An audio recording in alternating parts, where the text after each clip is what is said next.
என் இனிய அன்பு உள்ளங்களே, உங்கள் அனைவருக்கும் என் அன்பான வணக்கம். அமுதோடு விஷமாகிறாய் நாவல் பகுதி 19.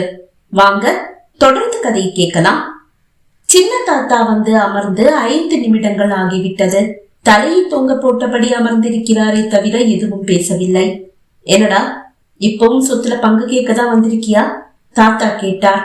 தலையை உயர்த்தி பார்த்த சின்ன தாத்தா விழிகளில் கண்ணீர். அதை கண்டு பதறிய தாத்தா, டேய் என்னடா, என்ன ஆச்சு என்று கேட்க, என்ன மன்னிச்சிடுனா என்று கூறிய சின்ன தாத்தா சட்டென்று எழுந்து வந்து தாத்தா காலில் விழுந்து ஓ என்று அழுதார். அவர் தோளை பிடித்து தூக்கி தன் அருகில் அமர்த்திய தாத்தா, டேய் ஏன்டா அழற, என்ன ஆச்சு என்று கேட்க, அண்ணா, உன்னையும் அழகனையும் எப்படியாவது என்னுடைய கட்டுப்பாட்டுக்கு கொண்டு வந்து சொத்துக்களை எல்லாம் கைவசப்படுத்திக்கணும்னு ஆசைப்பட்டுதான் என்னுடைய பேத்திங்க கலை கார்த்திகாவை ஏவி விட்டேன். அவங்களும் உங்க வீட்டுல வேலைக்காரியா வந்து சேர்ந்தாங்க. ஆனா இளவழகன் அவங்க வலையில சிக்கல. அதுக்கப்புறமா தான் இப்ப அவங்க சூரஜோட கூட்டு சேர்ந்தாங்க. ஆனா அந்த சூரஜ் நட்சத்திரா தான் எனக்கு கிடைக்கல. நீங்க 2 பேரும் இருக்கீங்கல்ல, என் கூட வாங்கன்னு சொல்லிட்டு கலை கார்த்திகா 2 பேரையும் எடுத்துட்டு போயிட்டாங்களா. அதற்கு மேல் அவரால் எதுவும் பேச முடியவில்லை. அவர் குலுங்கி குலுங்கி அழ, தாத்தா இப்ப கலை கார்த்திகா 2 பேரும் எங்க இருக்காங்க? இளவழகன் கேட்டான். அந்த சூரஜோட ஹோட்டல்ல இருக்காங்கப்பா. சரி தாத்தா, நான் அவங்களை அங்கிருந்து கூட்டிட்டு வந்து உங்ககிட்ட ஒப்படைக்கிறேன் என்று கூறினான். அவன் கரத்தை பிடித்த நட்சத்திரா, இல்ல அழகன், இதுல ஏதோ சூழ்ச்சி இருக்கு, நீங்க அங்க போக வேண்டாம் என்றாள். இல்ல நட்சத்திரா, சின்ன தாத்தா என்னைக்குமே இப்படி வந்து நின்று அழுததில்ல. இந்த அழுகையில உண்மை இருக்கு. அவங்க சூரஜ் கிட்ட மாட்டி இருக்கிறதும் உண்மைதான். உனக்கு சூரஜை பத்தி தெரியுமோ தெரியாதோ, எனக்கு அவனை பத்தி ரொம்ப நல்லாவே தெரியும். தாத்தா நீங்க வீட்டுக்கு போங்க, நான் அவங்க 2 பேரையும் பத்திரமா கூட்டிட்டு வந்து உங்ககிட்ட சேர்க்கிறேன் அவன் கூற, கையெடுத்து கும்பிட்ட தாத்தா, ரொம்ப நன்றிப்பா என்று கூறிவிட்டு நிம்மதியோடு சென்றார். இளவழகன் உடனே புறப்பட தயாராக, அழகா பிளீஸ் நான் சொல்றத கேளுங்க, இதுல ஏதோ சூழ்ச்சி இருக்கு. நீங்க அவங்க 2 பேரையும் காப்பாத்த போக வேண்டாம். நீங்க அவங்களை காப்பாத்த இல்ல, ஆபத்தை தேடி போயிட்டு இருக்கீங்க. நட்சத்திரா அவன் கையை பிடித்து கொண்டு கூற, நட்சத்திரா 2 பொண்ணுங்க சம்பந்தப்பட்ட விஷயம். உண்மையா இருந்தா என்ன செய்யறது? உண்மையா இருந்தா இருந்துட்டு போகட்டுமே. நம்ம குழந்தைய அழிச்சது அந்த கலை தானே, அதுக்கு கடவுள் அவனுக்கு கொடுத்த தண்டனையா நினைச்சுக்க வேண்டியதுதான். கோபமாக நட்சத்திராவை பார்த்தவன், உன்னால எப்படி நட்சத்திரா இப்படி எல்லாம் பேச முடியுது? நீ ஒரு பொண்ணு தானே? ஆமா, நானும் ஒரு பொண்ணுதான். அதனாலதான் என் குழந்தைய அழிச்சவளை நீங்க காப்பாத்த போக வேண்டாம்னு சொன்னேன். என்னுடைய புருஷனால உங்களுக்கு எதுவும் ஆகக்கூடாதுன்னு நான் நினைக்கிறேன். அது தப்பா? அவங்க யாருமே நல்லவங்க இல்ல அழகன். சாரி நட்சத்திரா, இந்த விஷயத்துல நான் உன்னுடைய பேச்ச கேட்க முடியாது. உன் பேச்ச இல்ல, யார் பேச்சையும் கேட்க மாட்டேன். அழகன் என்னை விட உங்களுக்கு அந்த கலை கார்த்திகா தான் முக்கியமா? உன்னை விட இல்ல நட்சத்திரா, உன்னுடைய கோபத்தை விட 2 பொண்ணுங்களுடைய மானம் எனக்கு பெருசா தெரியுது. இல்ல அழகன், நீங்க அவங்களுக்கு உதவி செய்ய போறதை என்னால ஏத்துக்க முடியாது. நீங்க அவங்களுக்கு எந்த உதவியும் செய்ய வேண்டாம், நீங்க எங்கேயும் போக வேண்டாம், அவ்வளவுதான் உறுதியாக நட்சத்திரா கூட, அதை பொருட்படுத்தாமல் அவன் வாசலை நோக்கி நடக்க, ஓடி வந்து வழிமறித்தவள், என்னை தாண்டி நீங்க போனா நீங்க என்ன மறந்துட வேண்டியதுதான் என்றாள். அதையும் பொருட்படுத்தாமல் அவளை தாண்டி சென்றான் இளவழகன். கோபமாக மாடிக்கு சென்ற நட்சத்திரா தன் உடைகளை எடுத்துக்கொண்டு கிளம்பிவிட்டாள். தாத்தா அவளை தடுக்க, இல்ல தாத்தா, என்னை விட அவருக்கு அவங்கதான் முக்கியம்னா எனக்கு இங்க என்ன மரியாதை, எனக்கு இங்க என்ன வேலை? எங்க குழந்தைய அழிச்சிருக்கா தாத்தா, அவளை மன்னிச்சு அவரு வேணும்னா அவளை காப்பாத்தட்டும். என்னால மன்னிக்க முடியாது. அவ என்ன மாடியில இருந்து தள்ளி விட்டு இருக்கா தாத்தா, அதனால எங்க குழந்தை அழிஞ்சு போச்சு. ஒருவேளை நானும் அழிஞ்சு போயிருந்தா? இத பத்தி எதுவுமே அவருக்கு எந்த கவலையும் இல்ல. அவங்களுக்கு உதவி பண்றதா சொல்லி ஆபத்தை தேடி போயிட்டு இருக்காரு. என்ன மறந்துட்டு போறாரு தாத்தா? போகட்டும், நான் எங்க வீட்டுக்கு போறேன். நீங்க என்ன தடுக்க வேண்டும் தாத்தா. தடுத்தாலும் நான் கேட்க மாட்டேன். இல்லம்மா, நான் சொல்றத கேளு. 2 பொண்ணுங்களுடைய விஷயமா தாத்தா, நீங்களும் அவங்களுக்கு தான் சப்போர்ட் பண்றீங்கன்னா சாரி தாத்தா, உங்க பேச்சு கேட்கவும் நான் தயாரா இல்ல. தாத்தாவையும் மீறி அவள் சென்று விட்டாள். இளவழகன் சூரஜின் ஹோட்டலை எட்டும் போது ஒரு பெரும் புள்ளியின் அறைக்கு வலுக்கட்டாயமாக கலையை தள்ளி விட்டு கொண்டிருந்தான் சூரஜ். அவளோ, பிளீஸ் சூரஜ் என்னை விட்டுடு என்று அழ, சத்தம் கேட்டு வெளியே வந்து பார்த்த அந்த பெரும்புள்ளி, என்ன ஆச்சு சூரஜ் என்று கேட்க, நீங்க தானே சார் கைப்படாத ரோஜா வேணும்னு சொன்னீங்க. ஆமா சொன்னேன், ஆனா விருப்பம் இல்லாத பொண்ண நீ ஏன்பா கட்டாயப்படுத்துற? என்ன சார் இது? கைப்படாத ரோஜானா தானா வந்தா மடியில விடும், நாமளாதான் பறிச்சு மடியில போடணும். அது சரிதான்ப்பா, நீ சொன்னது ரொம்ப சரிதான். வேட்டையாடி புசிக்கிறதுனா எனக்கு ரொம்ப பிடிக்கும். அதனாலதான் கைப்படாத ரோஜாவா வேணும்னு சொன்னேன்.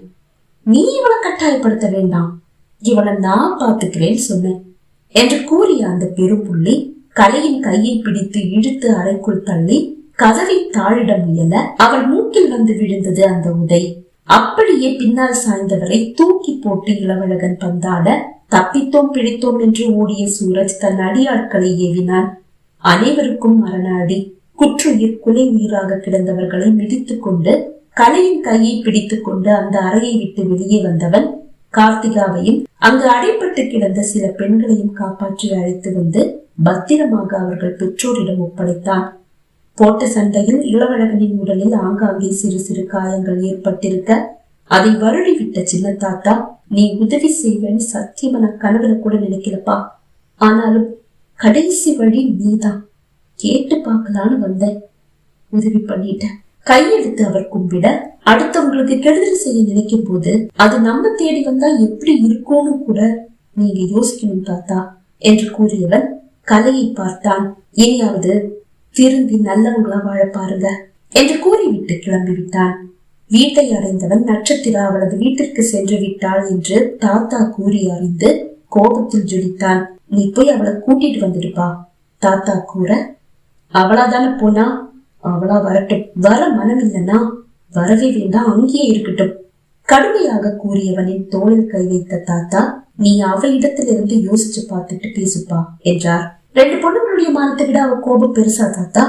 அவ கோபம் பெருசு இல்லதான், ஆனா உங்க குழந்தையுடைய உயிர் பெருசு இல்லையா? அவ உயிர் பெருசு இல்லையா? அதுக்கும் மேல நீ ஆபத்துல போய் சிக்கிக்க கூடாதுன்னு நினைக்கிறா. அப்படி நினைக்கிறவ என்னை விட்டு போயிருக்க மாட்டா தாத்தா. நான் திரும்பி வர்ற வரைக்குமாவது எனக்காக காத்திருந்திருப்பா. அதுக்கப்புறமா என்கிட்ட சொல்லிட்டே போயிருந்திருக்கலாமே. 10 தடவைக்கு மேல பரமுவுக்கு போன் பண்ணி நீ வந்துட்டியான்னு கேட்டுட்டா. கடைசியில என்கிட்ட போன் பண்ணி சூரஜுடைய ஹோட்டல் எங்க இருக்குன்னு கேட்டா. நான் தான் அவசரப்படாதமா, கொஞ்சம் பொறுமையாயிரு, அழகன் வந்து சேர்ந்துடுவான் அப்படின்னு சொல்லி சொன்னேன். கோழி முடிக்கும் முன் தாத்தா செல்போன் ஒலித்தது. டிஸ்பிளே நட்சத்திரா என்று காட்ட தாத்தா கையில் இருந்து செல்லை பறித்தவன் அழைப்பை ஏற்றான். நான் இன்னும் சாகல, உயிரோட தான் இருக்கேன் என்று கூறிவிட்டு அழைப்பை துண்டித்தான். நட்சத்திரா அவள் அப்பா வீட்டிற்கு வந்து 2 நாட்கள் ஆகிவிட்டது. அவள் அப்பாவும், நட்சத்திரா இந்த பிடிவாதம் உனக்கு ஆகாதுமா, நீ அழகன் வீட்டுக்கு திரும்பி போ என்று கூறிக்கொண்டேதான் இருக்கிறார். என்றும் அவர் அப்படி கூற, அப்பா எனக்கு மதிப்பில்லாத வீட்டுல எனக்கு என்ன பகையில, நான் இங்க இருக்கிறது உங்களுக்கு பிடிக்கலன்னா சொல்லிடுங்க, நான் போயிடுறேன், ஆனா அவருடைய வீட்டுக்கு கண்டிப்பா போக மாட்டேன் உறுதியாக அவள் கூறிவிட, அவள் அப்பா அதற்கு மேல் எதுவும் சொல்லவில்லை. 1 வாரம் ஓடிவிட்டது. நட்சத்திரா அவளது வீட்டில் இருந்து ஆடவும் இல்லை, அசையவும் இல்லை. இளவழகனோ இறங்கி வரவும் விரும்பவில்லை. தவறு செய்தது அவள்தானே, அவளை திரும்பி வரட்டும் என்று அவளை அலட்சியப்படுத்துகிறான். இன்று இரவு நட்சத்திராவும் அவள் அப்பாவும் ஒன்றாக அமர்ந்து உண்ணும் போது அவள் அப்பா மெல்ல பேச்சை துவங்கினார். நட்சத்திரா, உண்மையிலேயே நீ அழகன் மேல கோபமா தான் இருக்கியா என்று கேட்டார். அதுல உங்களுக்கு என்னப்பா சந்தேகம்? அவள் மேல கோபம் இல்லாட்டி இதுக்கு முன்னாடி நான் அவரை தேடி போயிருக்க மாட்டேன்னா? அப்புறம் ஏன் இளவழகனுக்கு தெரியாம அவருடைய ஆபீஸுக்கு போய் மறைச்சு நின்று ரகசியமா அவரை பார்த்துட்டு வர? மெல்ல விழிகளை உயர்த்தி அப்பாவை பார்க்கும் போது அவளது விழிகள் நிறைந்திருந்தது. நீதான் நான் சொல்றது கேட்காம பிடிவாதமா இருக்க, சரி அழகனை பார்த்தாவது பேசலான்னுதான் அவருடைய ஆபீஸுக்கு இன்னைக்கு சாயந்தரம் போனேன். அப்பதான் நீ அங்க மறைஞ்சு நின்று அவரை பாக்குறத நான் பார்த்தேன். அவர்கிட்ட பேசுறதை விட உன்கிட்ட பேசினாதான் சரியா இருக்கும்னு அப்படியே திரும்பி வந்துட்டேன். நீ இளவழகனை உயிரா நேசிக்கிற, ஆனா அவரை பிரிஞ்சு நம்ம வீட்டுல வந்து உட்கார்ந்துருக்க. இதுக்கு என்னம்மா பொருள்? இல்ல இதுக்கு என்ன காரணம்? அப்பா, கலை என்னை தள்ளிவிட்டு என்னுடைய கரு கரைஞ்ச பிறகு டாக்டர்ஸ் என்ன செக் பண்ணாங்க. என்னுடைய கர்ப்பப்பை ரொம்ப பலவீனமா இருக்குன்னு சொன்னாங்கப்பா. ஒரு குழந்தையை தாங்குற சக்தி என்னுடைய கர்ப்பப்பைக்கு இல்லையா. குழந்தை உருவானா கூட அது நல்லபடியா என்னால பெத்தெடுக்க முடியாதுன்னு சொன்னாங்க. நான் உடைஞ்சு போயிட்டேன்ப்பா. நான் என்ன பண்ணட்டும்? அதை எப்படி அவர்கிட்ட சொல்ல முடியும்? அது அவரால் எப்படி தாங்கிக்க முடியும்?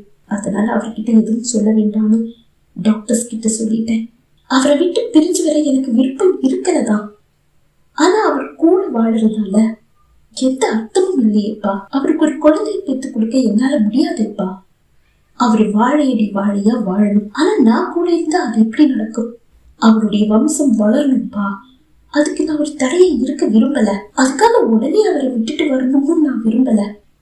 1-2 வருஷம் அவர் கூட சந்தோஷமா வாழ்ந்துட்டு ஏதாவது ஒரு பிரச்சனையை நானா உருவாக்கிட்டு அவரை விட்டு பிரிச்சு வந்துட நினைச்சேன். ஆனா அப்படி ஒரு வாய்ப்பு ரொம்ப சீக்கிரமாவே அமைஞ்சிருச்சு.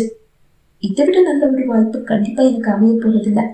அதனாலதான் மனமில்லாம அவரை விட்டு வந்துட்டேன்ப்பா. அவர் நல்லா இருக்கணும்ப்பா. அதுக்காக தான் அவரை விட்டு வந்துட்டேனே தவிர அவரை என்னால மறக்க முடியல. அவரை பார்க்காமலும் இருக்க முடியல. வழிந்த கண்ணீரை இடது கையால் துடைத்தவள் உணவை அப்படியே விட்டு விட்டு எழுந்து சென்றாள். பகுதி 19 நிறைவடைந்தது. பகுதி 20 உங்களை சந்திக்கும் வரை விடைபெறுகிறேன். நன்றி, வணக்கம்.